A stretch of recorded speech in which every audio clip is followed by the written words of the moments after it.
I'm going to call the orders Shelton City Council meeting for August 20th, 2019. Could we all rise for the pledge, please?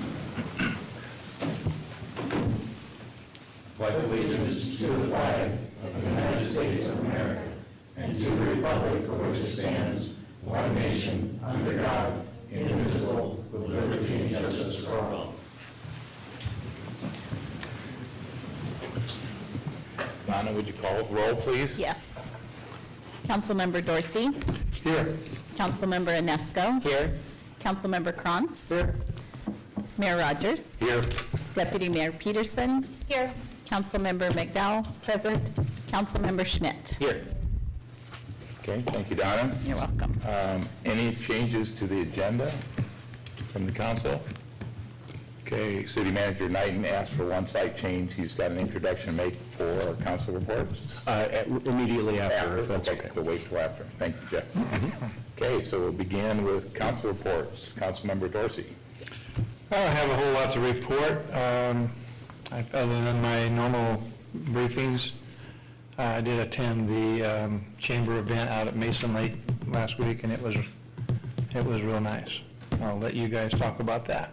Okay, thank you. Councilmember Nisco. Outside of regular meetings and briefings, I attended also the dinner at the lake on Thursday the 15th, a Lions Club meeting on Wednesday the 14th.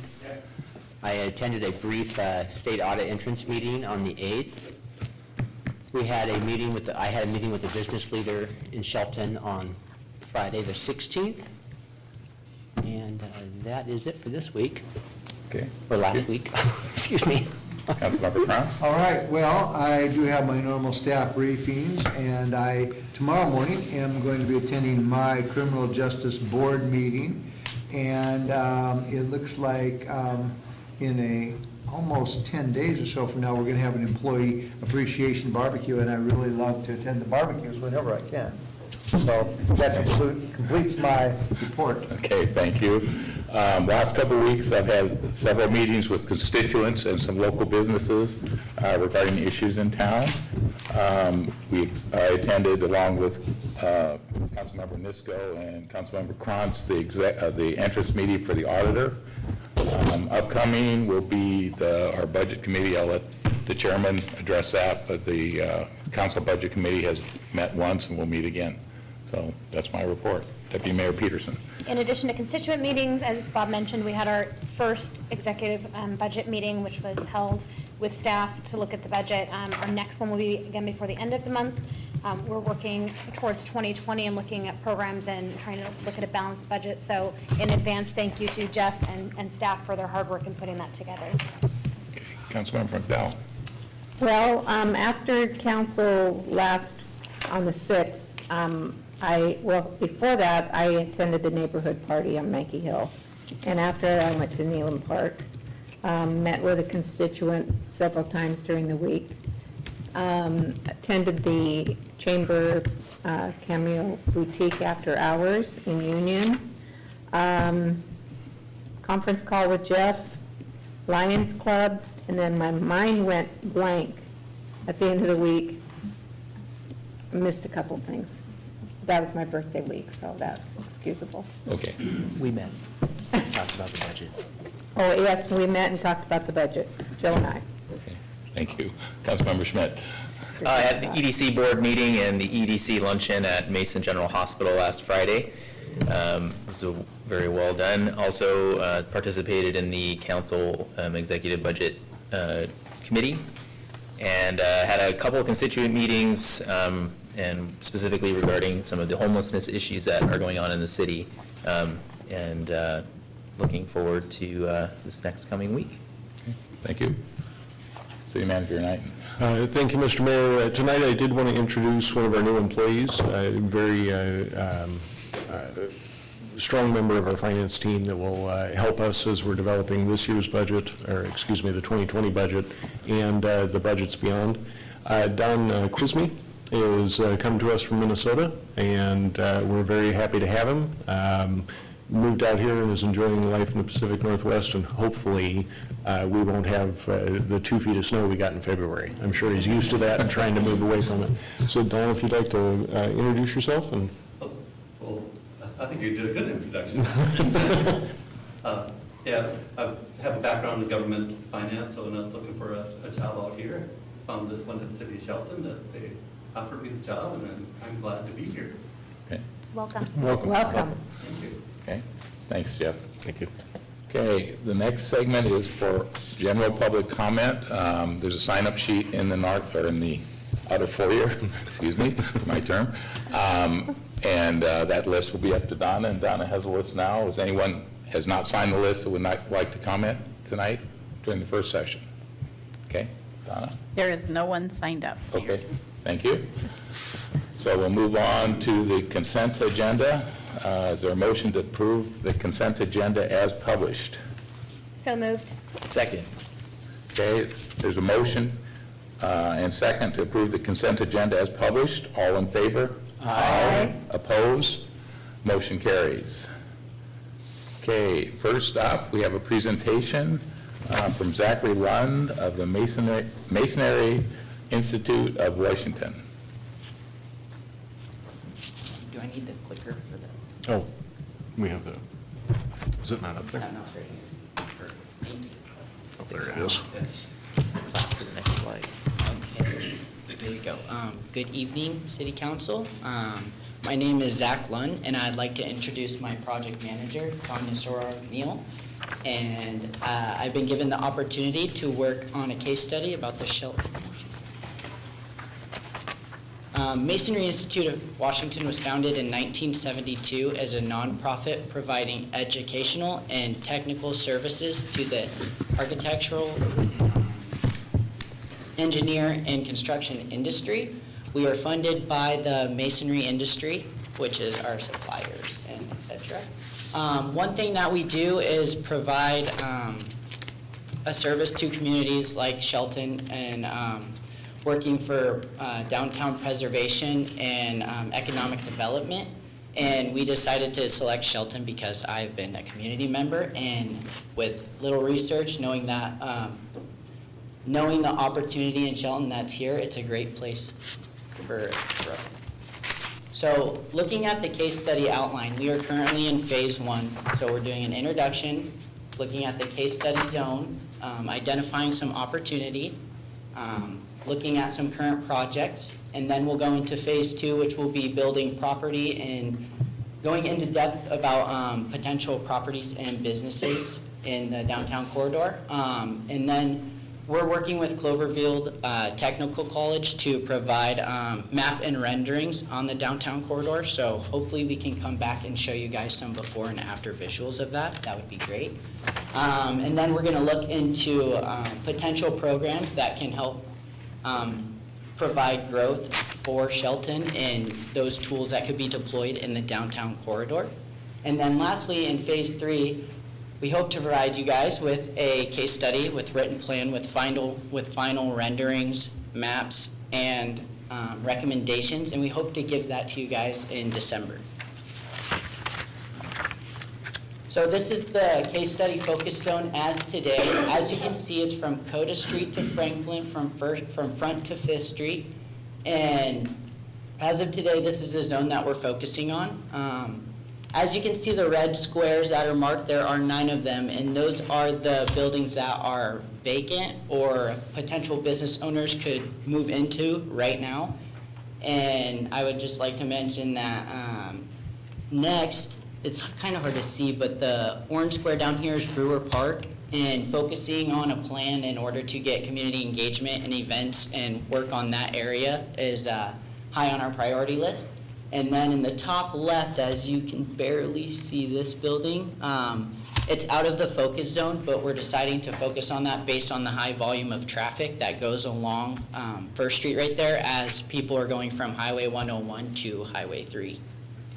And lastly, there's a green line in the alleyway between Coda Street and Railroad, and looking into potentially utilizing that to its full potential for businesses and community engagement would be great as well. Before we go into the business development, recognizing all the educational development and the infrastructural development that has been taking place in Shelton as the YMCA is being built, the roundabout roadway, and Shelton High School, Mountain View, and all the other schools' development is showing that Shelton is really a place for growth already, and that there's a lot of tools that could also be deployed to help in the downtown corridor specifically. So going into the business development, this is the Pine Street Restaurant, or what's known formerly as the Pine Street Restaurant. And this is a high-traffic intersection, and understanding what anchor businesses and what models could get these high-traffic intersection people to actually stop and visit and start investing in the downtown corridor, it would be great. There's been talk about fresh codes coming in 2020 that could help overcome a lot of obstacles that these property owners and business owners and entrepreneurs are having in getting in certain areas based on the code requirements. Next is the historical design. So looking at the foundation and the core of the buildings in most of downtown corridor, making sure that you keep a theme with the historical Shelton that we already have in all these beautiful buildings. Showing that there are tax incentives for being in these historical buildings and looking at the deferments that are available will also be essential. And that all leads back into that downtown corridor investment, which starts circulating capital and really promotes further preservation and business growth. Affordable change. So these two buildings are located right next to each other off of Coda Street, and the bottom half is what we call brick veneer. And little changes in cosmetics to these storefronts can make a big difference for the value for the property owner, for the entrepreneurs. It'll be advantageous to see new storefronts and really want to get in there as soon as they can. And that also creates local job opportunity as construction and building is happening. Looking at impactful ordinances, this can bring cohesiveness and a historic updated look. It will also drive more traffic, and again, just that downtown corridor investment is so important and vital. And we do have some examples. So this is from the downtown corridor in Kirkland, Washington. This is an incentive material ordinance that if you use certain materials and certain construction requirements, then you can be pushed to the top of building permits and all sorts of incentivization that really promotes getting people into these buildings, whatever their business being. And again, just more of those incentive ordinances to try and promote that growth and try and fill those spaces so that there's some business market competitiveness that people can feed off each other and really promote growth.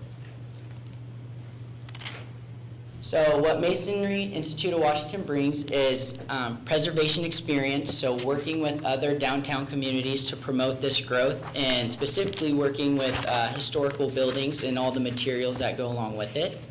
Ordinance and code writing experience.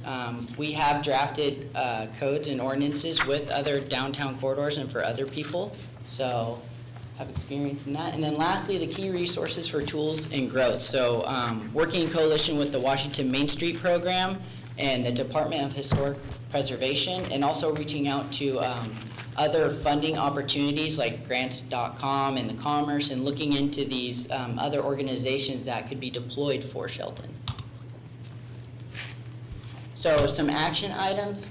Next will be phase 2. So that will be going into depth with the businesses and the buildings that have potential for new business owners.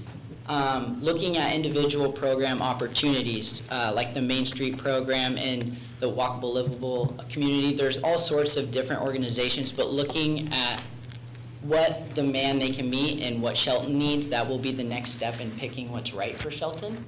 And then just looking into the incentives, regulations, and codes individually and seeing what could be changed or rephrased in order to best suit Shelton's needs. So this is an example. Historic Downtown Issaquah, they utilize the Main Street program and funding tools and other resources in order to promote this economic development and preservation. And they have turned their town around with multiple event gatherings that have been added, preservation, and just more businesses in that core area, and it's been very lucrative to them. Another example would be Jeffersonville in Indiana, and they also utilize the Main Street program, and they have done the same. As you can see in the top right picture, they've created that consistent theme that people like to see as they drive by, and it's really inviting to the people who are visiting or just passing by, and really drives their attention to stop and, you know, kind of check it out and see what's new. And with that, I am open for questions, comments, anything you guys can do to help, or, yeah. Thank you. Thank you, Zach. Questions or comments? Councilmember? I guess I'm a little bit unsure exactly what you would like from us. It all looks good. Did I miss that in your presentation? What are you requesting of the city council? I'm here to show an introduction of service already funded, and we're just trying to promote community and economic development, along with valuing the historical buildings that run deep in the roots of our industry.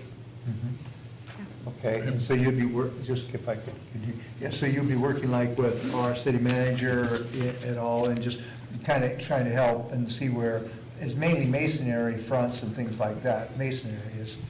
Yeah, but I mean, in all facets, in all industries, we're just trying to promote growth. I have met with Knighton and Deidre, and I'd love to meet with the rest of you, and we'd love as much help as we could get as far as information and working together. Thank you. And this, I've mentioned Main Street programs before and how that program in particular can benefit downtown Shelton. Historic preservation and other items, other agenda bullet points that we can tick off that have been proven to work and enhance investment and activity in our downtown core. So appreciate the presentation and how that might be able to help us in the future. Okay. Councilmember Schmidt. Can you share with us on the case study focus zone map that you have? Can you share with us how the opportunity locations were identified in that particular area of the city? That was actually going through a walkthrough and seeing all the buildings that are open. The next phase will really look further into what businesses or the property owners and what they're really looking for. Okay. But based off the walkthrough, that's the... So it's just kind of a visual drive-by and kind of get a feel for just the Main Street area downtown here. Yeah, and open to changing the zone or adding or whatever. That's just as of today in phase one, that's our focus area.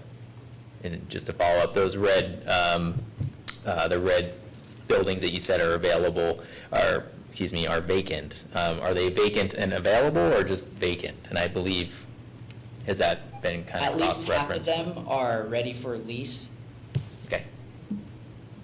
So what are those streets? What streets are those that the circle goes, yellow circle goes around? Or the yellow? The Coda Street in Franklin. Coda to Franklin. Coda to Franklin from Front to 5th Street. Very good. Other questions for Zach? Okay, seeing none, thank you very much. Thank you. Okay. Next up is Dwayne Wilson for LTAC Lodging and Tax Advisory Committee report on bluegrass in the forest. Thank you, Mayor Rogers. I have to apologize, I wasn't here 2 weeks ago, so I just goofed. So don't have a great reason for that happening. We really missed you, Dwayne. I included our program that Gary commented about, and a survey, and then the form that we used to request the funds that we were awarded. And kind of just talk a little bit real quickly, excuse me, go through these amount of people that came to our event, maybe go through the questionnaire and then the program. So as you go through, we brought in, I think, 2,120 was the number that we estimated. Dave Miser works with us, the auditorium manager, to develop that number. And then we do give out these questionnaires and get them back, and that's how, as you look further into this form, you'll see zip codes where they came from different communities. And then there's also one there, which ones came from out of country, which ones came from out of state, how many people came. A big thing with the hotel motel tax people is how many people came from more than 50 miles. And those are the questions that are asked, and that as the city, we're asked to provide to the state, that we're actually doing things with the money that we're awarded. We use our money strictly for marketing. We turned in $8,350 in actual receipts for marketing efforts that we made to KMS, Daily Olympian, Tacoma News Tribune. And so that's where we use those funds for, strictly for marketing. So as you look through the weekend of our festival, there are no rooms available in Shelton. We had 139 in the Shelton Inn, Super 8, Shelton City Center, Little Creek Casino, Sunrise Motel Hoodsport, the Hilton Garden Inn in Olympia, the Doubletree in Olympia. And it's not just us, the motor place out there, Mankey's place out there, they bring in a lot of people too, but there are no rooms that weekend in this area. So we definitely bring people in. We also had a record for us this year, I think it was 108 actual camps, and when you go to those camps, there's 2 to 3 people in each one. They bring RVs. Usually in the faculty parking lot, there's bigger RVs, and then out in the woods, there's tents and smaller RVs, and then out in the general campus, the tent campers are out in there. And one of our endeavors this year was to get younger, and so it's just not guys my age going out there. And we had a lot of families, and we put on a youth program as we go through the program. It lists who our sponsors are. It lists the band lineup. And if you look on the back, there's a picture of a young man who was in our youth program playing violin. And we had, I think, close to 30, 35 kids up there playing different instruments, doing vocals. They get to play on the same stage as these guys that we pay a lot of money to come here to. So it's, we also have band scrambles, a banjo contest, mandolin tasting. That's where Alan Bivey's a 6-time national mandolin player of the year. He'll take your grandpa's mandolin and play his $200,000 mandolin, play your grandpa's, and show you how they love, comment on it, maybe things you can do to improve it. So that's what a mandolin tasting is. He doesn't bite it, he actually plays on it. And then we have open mics and band scramble. That's put names in a hat while all the different instruments, and they pick them out, and you have an hour to pick a name, you do 3 songs. The winner then opens the Saturday night show. So it's just fun way to get people involved and do those kind of things. Then again, we do the Chick Rose School of Bluegrass. Unfortunately, Chick Rose has passed away, but we do that in his name. And it helps us to get younger and bring people in. Part of the hotel motel tax requirements is pretty much on our request. We do get some pretty interesting comments about what we can do to improve, how bad the food is, whatever, and so we do get a lot of comments out of that, and then we ask people, how well they enjoyed it, how many times they've been. We ask directly for their zip code, and again, did they come 50 miles? How many nights did they stay? How did they hear about it? We'd really like to hear how they heard about it so we can focus those marketing dollars. And speaking of that, in the last 2 years, Gary commented about how this is a lot more professional than we used to be, but Rachel Hansen from Northwest Events, who Mayor Rogers has been having some discussion, and she does all the marketing for the county, and that's how she came to be helping us. But these are all her efforts, and last year she did the same thing, really nice program. She does a lot of things online.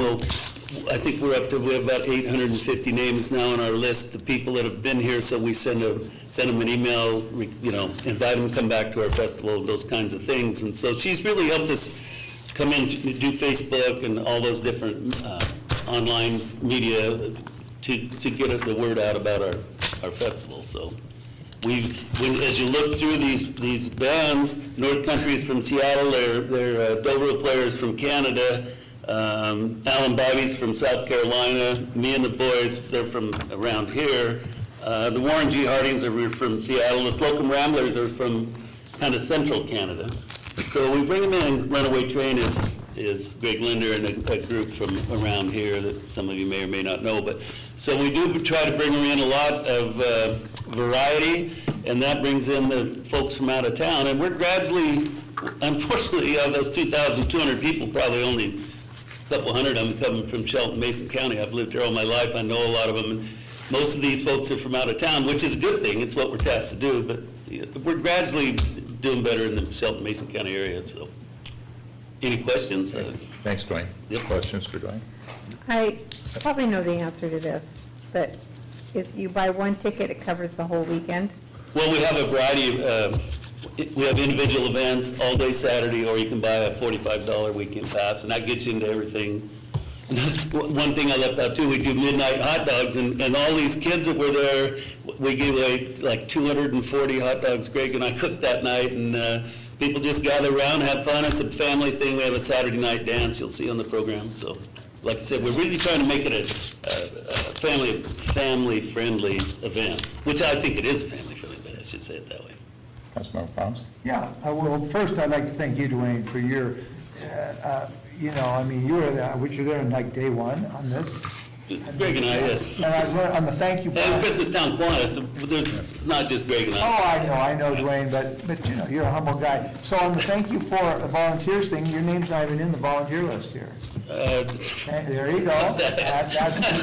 And then just one other little thing, if I may please entertain you for just a second. On this open night mic thing in the back here, so these are non-amplified instruments, right? Yes, they just play in the microphone. So if I brought my 59 Gibson and stack of Marshalls and wanted to kind of work out some ZZ Top tunes, no can do? 3 songs, I think is what it limits it to. You can play anything you want, because we actually do get a lot of covers of Beatles songs, Merle Haggard, there's country western fringe and a gypsy jazz, there's all sorts of different styles. I won't play my Gibson.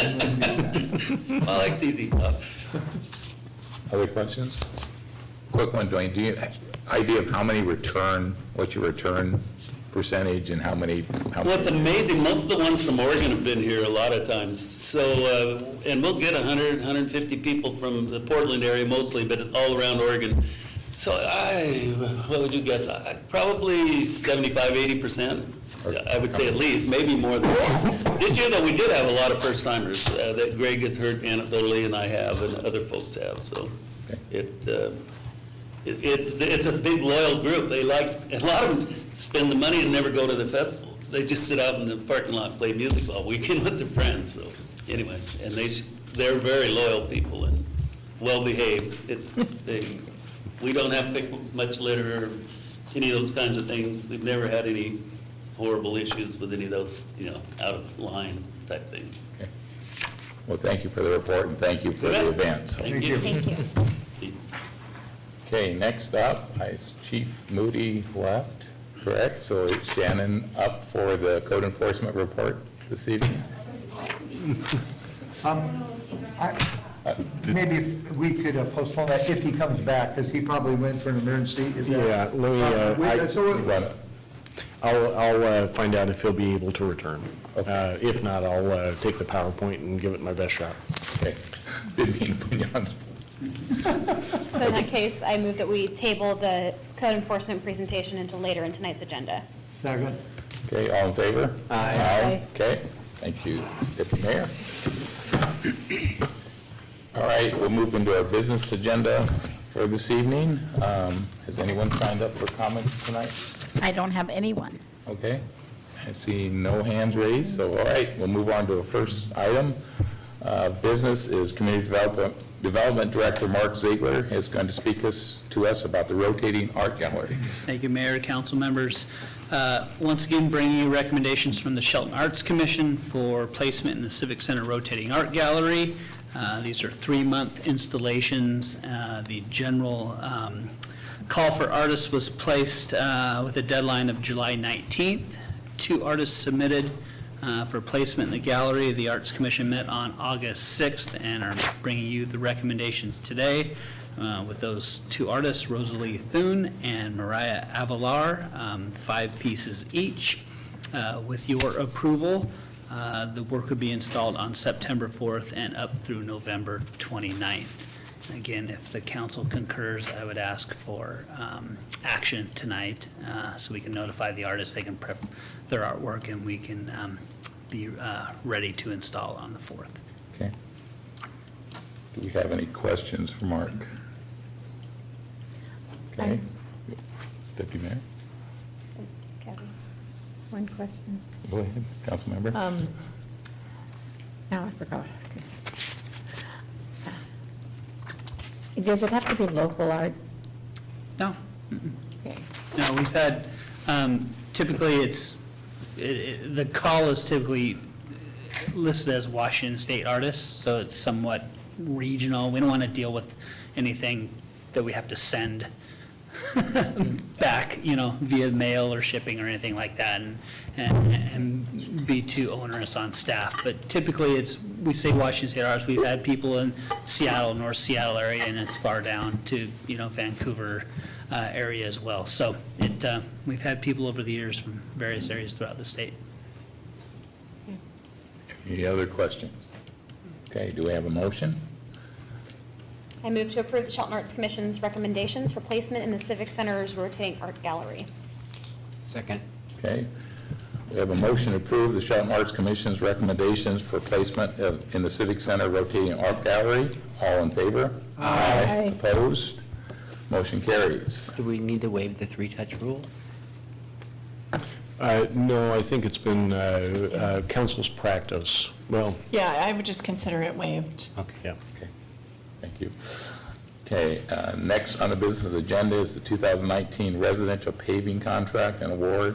Public Works Director Craig Gregory has details. Thanks, Mayor and council members. Several weeks ago, we put out the contract for the residential paving for 2019, identified the area of West Mountain View with a little alteration spilling into East Mountain View for this contract area. We ended up receiving 7 bids ranging between $194,797 and at the high end, $267,299, with Central Paving out of Ellensburg being the low bidder out of those 7. Okay, Happy to answer any questions that you might have. questions for Craig? I'm just glad we're keeping our commitment. Okay. Hearing none, are we in agreement to move this forward to the action agenda for September 2nd? So 3rd, thank you. Yes. Okay.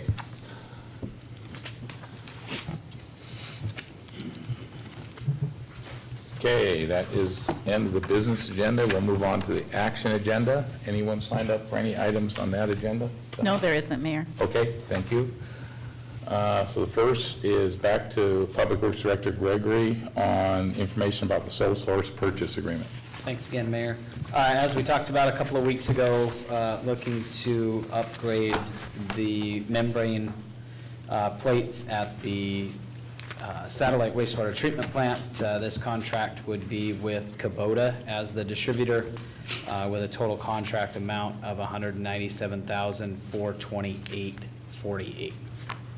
Be happy to answer any additional questions that you might have on this contract. Okay, questions for Craig?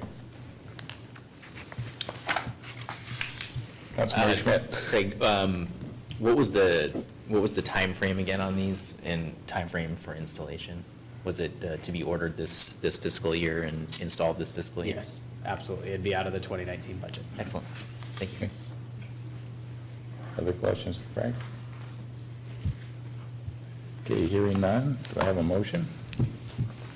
I move to adopt resolution number 11500719 and authorize the mayor to sign purchase order number P00051 for the purchase of Kubota membrane units. Second.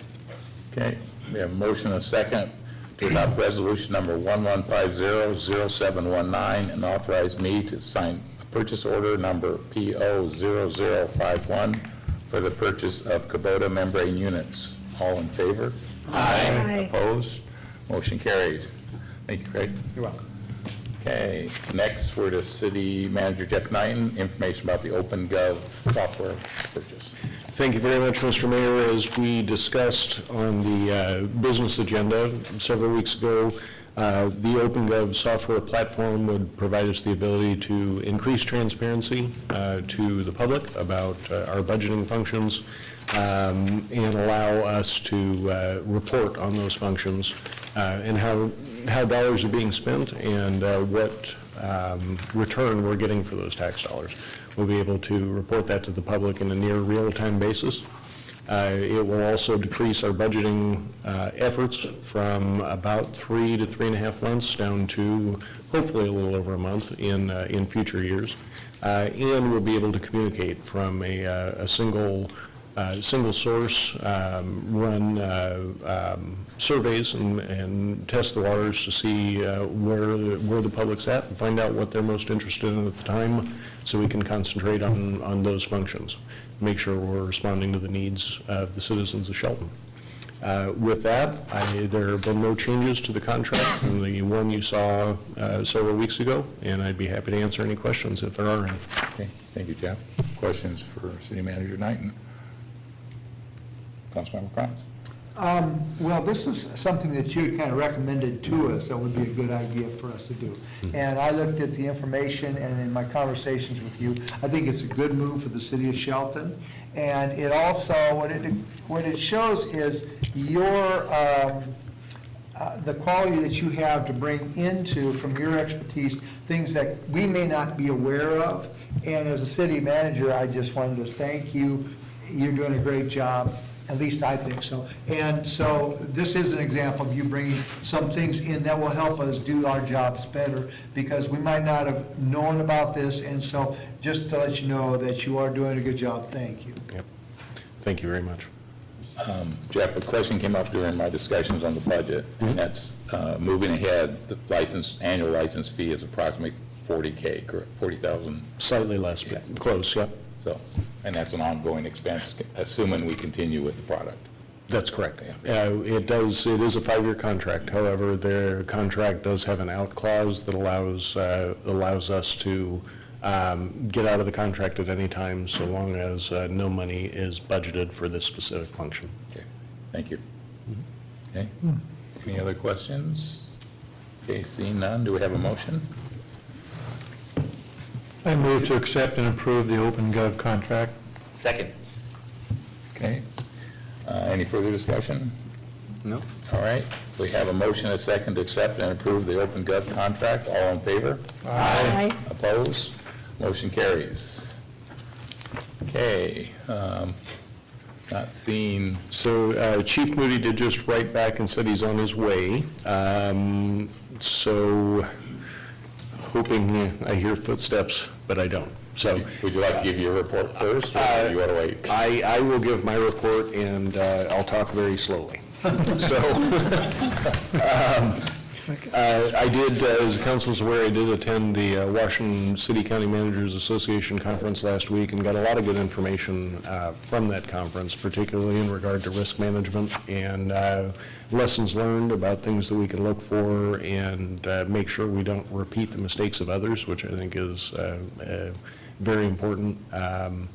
And also good information about land use planning changes, affordable housing, and workforce housing issues that we can definitely apply here in Shelton. Did want to mention, as part of the code enforcement update, but we are halfway through the community cleanup program, and the next 4 events will be held at Bordeaux Elementary School, so we're moving to the south side of town and continue our efforts in that direction with the goal of being done prior to school starting. And I did, again, want to extend my appreciation to Shelton School District and Mason County Garbage, as well as the county transfer station, for all their help in completing this program and trying to make Shelton the best it can possibly be. Next, it was mentioned by Councilmember Krantz, we are having an employee appreciation barbecue on the 30th, which is the Friday right before Labor Day. We will be closing the city at 1 o'clock on that day. We are posting on social media accounts and on our phone message so that hopefully it doesn't catch anybody by surprise, but I wanted to make sure I mentioned that here tonight as just another channel of communication. Want to make sure that people are aware of that. Go out and have some burgers and hot dogs and hopefully have a good time.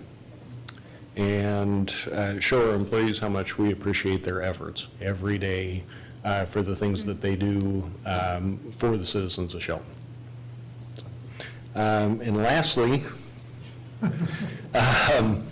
wanted to mention particularly because it is audit season, our minutes. You've probably noticed over the last couple months that for every council meeting we've had, we're approving about a month's worth of minutes.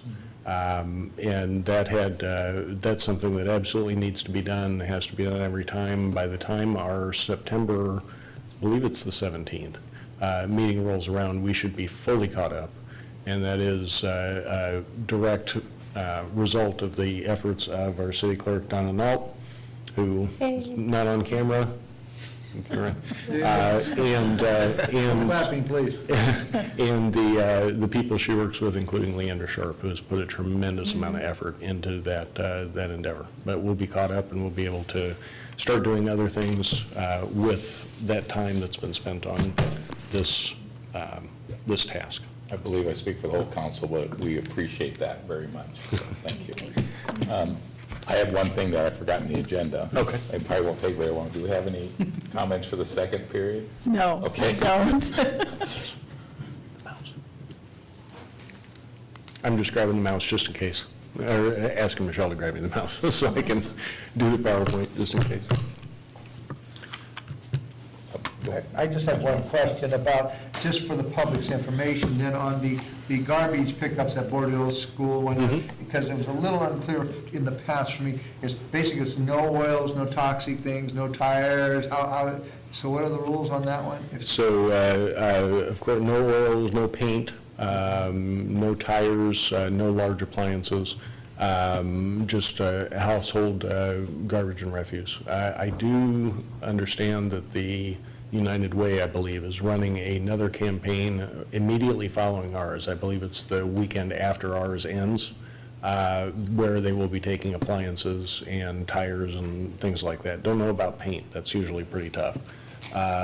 But I would encourage anybody that's interested in disposing of old appliances and tires to contact the United Way, or you can contact the city and we'll try to put you in touch with that program and get more up-to-date details on it. I don't have them in front of me at the moment. Okay, so I'll try to go through this as best I can. So I did want to make a point that the aim of code enforcement is compliance and not punishment. The last thing we want to do is issue tickets to people and gain compliance that way. We want to provide the resources, which we are doing with our community cleanup program over 8 weeks in order to provide those resources and make sure it gets done. And make it as easy as possible. Keep it simple and make it easy, and that's what we're trying to do here with this program. Just wanted to show some pictures here of items that we're, again, not necessarily ticketing people unless we've talked to them more than... Here comes the police chief. Oh, good. All right. It's all right. Chief, you're up. You're next. Chief, You're up. Yeah. 20 minutes. Timing, right? I started, yeah. Didn't keep me out long enough, is that it? So you already got it kick-started? I did. This is second page. Yep. So right-click or left? Right. Nope. No, left, right? The other right. There we go. Okay, 300 block of East I Street. Some of the simpler things that you can take care of are just things like this. People leave their furniture out, they put a free tag on it, leave it sitting out there for an unlimited amount of time until somebody takes it. This is one of the better ones that she's worked on. These are cardboard recyclers? One of them. Yes. People decided to recycle cardboard and ended up with probably thousands of pounds of wet cardboard sitting out in their yard when they couldn't get the price of cardboard. One of the things we talk about often in code enforcement is compliance versus enforcement. Shannon's done a fantastic job of gaining compliance and cooperation with local businesses partnering with her to help her clean up some of these places, as well as nonprofits. And you can tell I didn't do the PowerPoint. I'm not that creative. So several months ago, we did some pictures of a house, or it wasn't a house actually, it's just a property on Park Street. And I remember Councilman Schmidt saying several times about the health hazards he saw in that. This is that property. This is an example of her working with the owner, not the renter, and getting, enforcement through, or compliance through enforcement. Unfortunately, some of these residences you see are landlords that own several of these properties throughout town. And it's not isolated. Typically, when you find a landlord with one of these, it's not unusual for her to find a landlord with 3 or 4 of these. 300 block of D Street, just simple cleanup. This gentleman, I actually saw him again last Friday? 2 weeks in a row at our free dump. So he was one of those that took advantage of it. This trailer was falling apart. He was able to fix the trailer, and we facilitated getting him to the free dump day to be able to get rid of some of this stuff.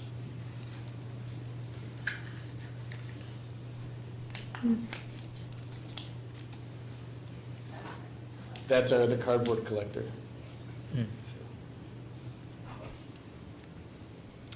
So code enforcement cases, since March 19 is 50. Citations, she's only issued 2 citations. Vehicles tagged for towing is 35 and 17 vehicles towed. Again, conversation, letters sent to property owners. There's a property in your neck of the woods, Councilman Dorsey, that we've talked about that's an abandoned house up there that's bank owned. She's been in contact with the bank trying to gain compliance so that the bank helps, because the bank is going to be selling this in a foreclosure very soon, and she's been talking to them about, you're going to get more money out of your foreclosure if you get rid of the garbage around this. And so she's been successful in having contacts with out-of-state even banks and adding the local folks. Yeah. So this is her slide, and I'll let you read it.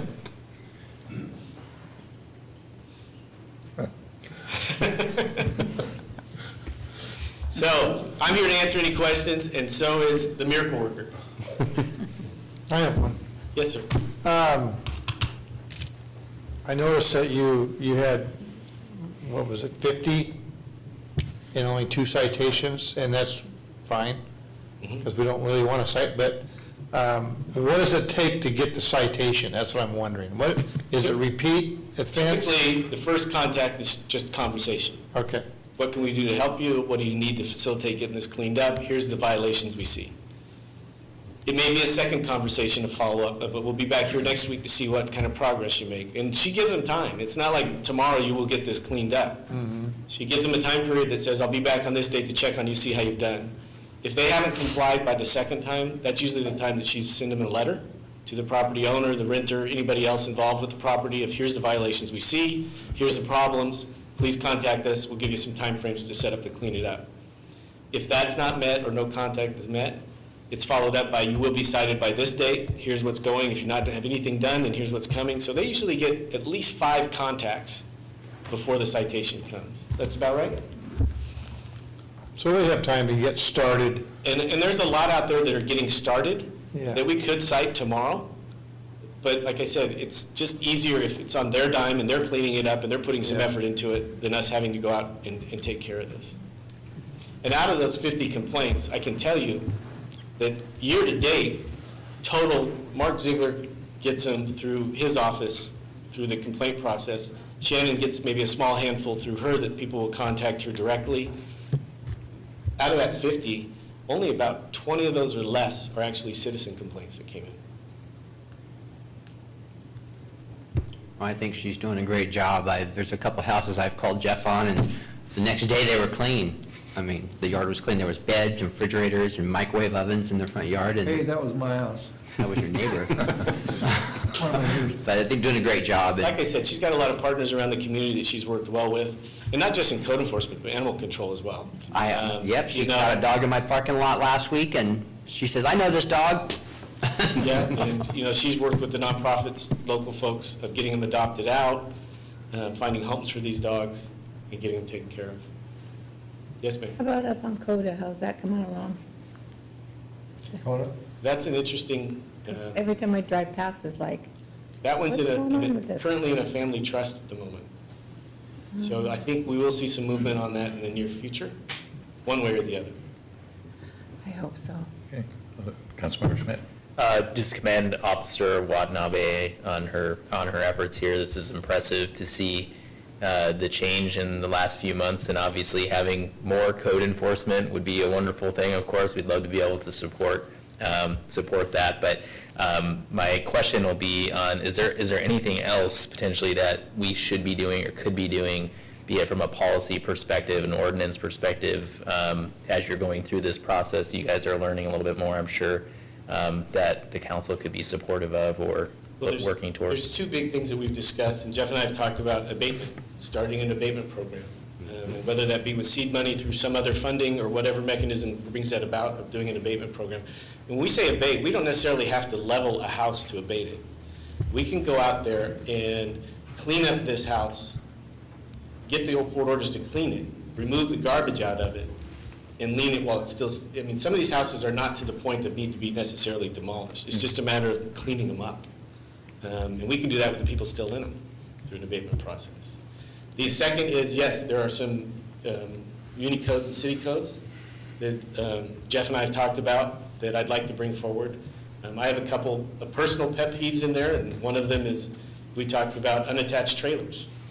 How long do you get to keep an unattached trailer on the city street? You know, and you'll have people saying, well, I get my RV and I come home and from camping and I want to unload it and I keep it for, okay, then let's set a period of time that you're allowed to keep that unattached trailer on the city street before you have to actually put it into a yard, a driveway, storage, et cetera, because we have a lot of unattached trailers around town. And I'm not just talking about RVs, boats, you saw garbage trailers, et cetera, that are just sitting out there on city streets. Little things like that that we can enforce with city codes that would be beneficial and help her. I have one. Go ahead. It sounds like you had 20 complainants that filed something with the city. That was kind of the number. Have you got any feedback from them on the process and how things have gone? I have not. Are they satisfied customers, if you will? No. I've had one call me through the animal control part, said, oh, thank you for doing this. Oh, I have another one for you. Okay. When you get good at something, you get more phone calls. Yeah. But, you know, I don't know if Mark's received much feedback. We'll get some follow-up every once in a while. Typically, it's because action hasn't been sure. As fast as they wished, you know, which can vary on the violation and how much cooperation you get. So usually it's a phone call asking where we are in the process, and I typically hand it over to the code enforcement officer at that point to follow up. I would imagine some of even the 20 that I'm talking about approximately double. In other words, 2 people complaining about the same. Oh, for sure. Thank you. Question on vehicles. Yes, sir. About half of them got towed, so the other half were pulled back out of public right away, or? Compliance. Okay, okay. So from a neighbor standpoint, it may have just moved 5 feet or whatever. If it's on a city right-of-way, it can be dealt with one way. If it's not on a city right-of-way, it's a totally separate ballgame. Yeah. So there are some vehicles that literally she has contacted and said, look, as long as you're in the city right-of-way, here's the laws you must obey, and they've put them into a yard. Yeah. But there are some that she's even facilitated, you know, people saying, I just want to get rid of this hunk of junk that's been sitting out in my front of my house for whatever. She'll contact somebody that she knows can come out and pay them scrap fees or whatever else to do this and get rid of it. Some of it is that simple, is just knowing who to contact, who to call, and how to get it done. Do you ever guide them to the organizations that take cars? Yeah, she has contacts throughout the community that she can call for certain equipment, cars, et cetera. Yeah. You know, the one big issue that we face right now, we're not the only ones facing it, is motorhomes and trailers. Even the scrappers don't want them.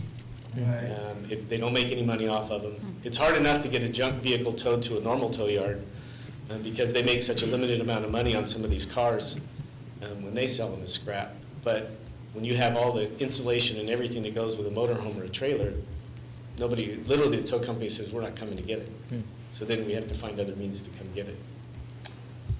Councilman Cron? Can I just say that this has been a real high priority? I think with the citizens in Shelton for a long time, and because of a number of different reasons, we haven't quite addressed it. It appears that we're addressing it. It is the right way at the right time, and this is, I think, a priority that the citizens are very much appreciative of, and thank you all for your work you're doing. And kind of similar to that, could we get a copy of the PowerPoint? Because there are small groups that I associate with that'd be it'd be interesting to show them that some of the improvements and some of the issues, so. We can send it to the city manager and he can distribute it. Okay. Be happy to, and also any PowerPoints or any other materials that are shared at council meetings are immediately the next day updated on our website so that they're available to the public. But I'd be happy to send all of you an individual copy. Right. Anything else? Thank you. Thank you, Chief. Thank you, Chief. Okay, our final item is from the council, new discussions or topics to bring up this evening. Anything from the left or from the right? Okay. That was direction, not anything important. I'm an independent. Did I say something? You may remember. I walk in the streets there of Shelton, and it's just phenomenal what the boys are doing and the city's doing on all of the sidewalks and the paving over there on the other side of Olympic Highway North. And, that's like a whole brand-new state-of-the-art neighborhood when it's done, and that was just doing a great job. It was very impressive. You kind of got to walk in and out of ditches right now, of course, but I can see that once the sidewalks actually get poured over there, and that I did notice one tree is lacking water, because, all the little trees along Olympic Highway, I'll write this down. Olympic Highway North, right there, 3rd and Olympic Highway North, all the little trees have a little water sack at the bottom of them, I think, or something, and one doesn't, and its little leaves are wilted. And so, 3rd and Olympic Highway North, there's no red sack on the bottom, the others all have it, and their leaves are doing fine. So I don't know who took the red sack, but I'm imagining it has some sort of something in it to make the leaves not wilt, so. We'll go take a look at that tomorrow. 3rd and Olympic Highway North, thank you. All right, anything else? No. All right, our next meeting will be September 3rd, 2019 at 6 p.m. We are adjourned.